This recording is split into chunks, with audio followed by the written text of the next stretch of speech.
The purpose of this video is just to review how to convert fractions to decimals. Now,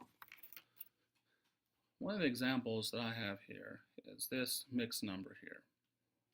I'll show a few of these just because this is kind of an easy one. This is 7 and 89 hundredths. And we say 7 because we have 7 wholes. And then we say and because we have a fraction amount here. Now, the reason I said 89 hundredths is because my numerator is 89, and my denominator is 100. So if I were to write that out, write it out so you could see what I'm saying, I could say 7 and 89 hundredths. And that's going to be with a THS at the end, 89 hundredths. Now, to convert this to a decimal, one of the things I want to point out is this 7. This is going to be my whole number. So I'm just going to write 7 down. And wherever you have and in a mixed number, that tells you that you need your decimal point. And is going to be like a decimal point. And then when I have 89 hundredths, because it says hundredths here, I know that I need 2 digits to the right of this decimal point, and I have 89, and they're 2 digits, and that's in the hundredths place, the 9 is, so I'm done. 7 and 89 hundredths.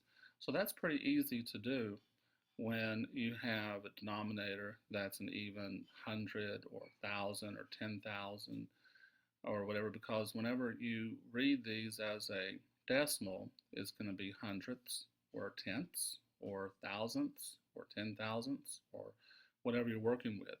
Here's another one. Here I have just a fraction, not a mixed number this time. Here I have 9 as my numerator and 10 as my denominator.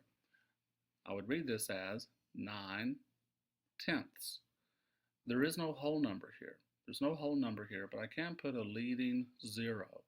And I can go ahead and put my decimal point automatically. 9 tenths is going to be one place value to the right of the decimal. There you go, 9 tenths. Now, if I were to have this one, let's go ahead and do 2 and 84 over 100. Notice I said 2 and. That's automatically going to be my whole number and my decimal point. 84 hundredths, I just need to write the 84 down. So 2 and 84 hundredths. So this mixed number is equivalent to this decimal. This fraction is equivalent to this decimal. This mixed number is equivalent to this decimal. Sometimes you're not going to be that lucky.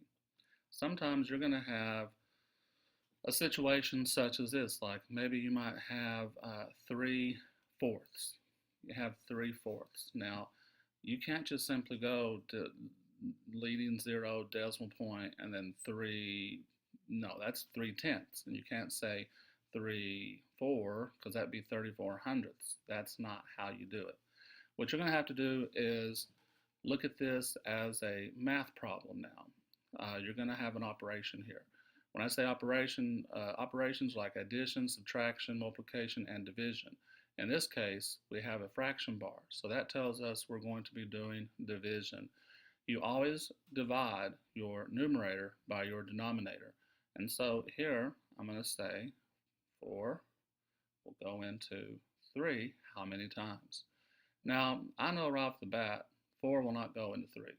4 is a bigger value than 3. It'll go into 3 0 times. I'm going to go ahead and see what happens. 0 times 4 is 0, and then I have that 3. Now I'm back to where I started. How many times will 4 go into 3? Now, I'm not exactly in that same boat. This time, what I'm going to do is I'm going to put a decimal point here, and I'm going to put one right up here, and I'm going to put a 0 here. Now, this 0 is going to come all the way down, and I'm not dividing 3 by 4 anymore. Now, I'm essentially dividing 30 by 4. And 4 will go into 30 7 times. 7 times 4 is 28. 30, take away 28 is 2. Now, I'm going to put another 0 here, and I'm going to bring this 0 all the way down to right here, and I have 20. 4 will go into 20 5 times. 5 times 4 is 20, and now I have no remainder, so I'm done. So 3/4, this fraction, and that's a bad looking 4, so I'm going to fix that.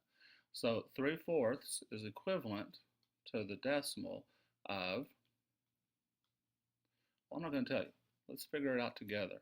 Here I have two place values to the right of the decimal point. This would be in the tenths place. This would be in the hundredth place. So I would read this as 75 hundredths. So this is 75 hundredths. Let's do another one. This time, let's do one that's going to be kind of hard.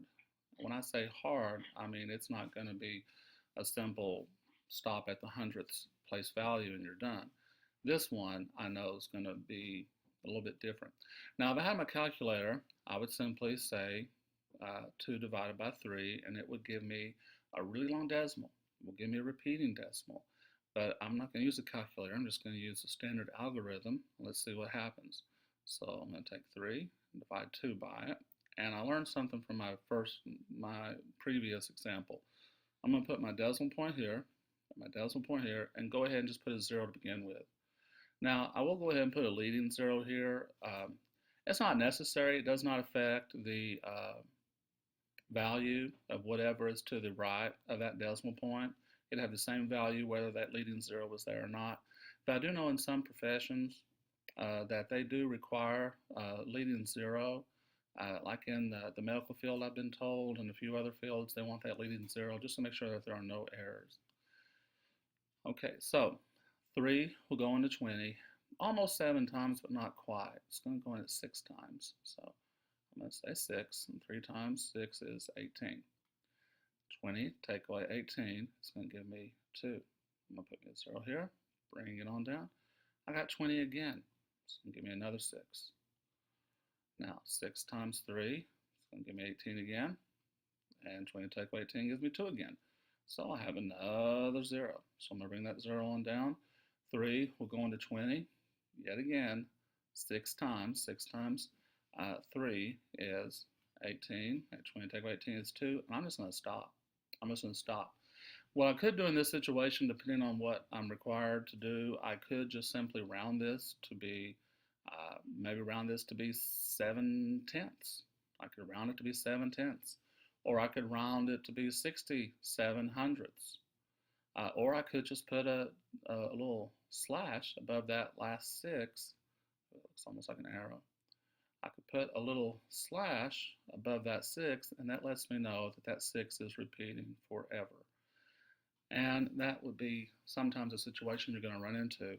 It's nice when you have a fraction like 3/4 convert quickly and easily to 75 hundredths, but most of the time you're going to wind up having to either do a little bit of rounding or draw a little repeating line like that, or you're going to be going on forever and ever. I hope that this review has helped you better understand how to convert fractions to decimals. Thank you for watching.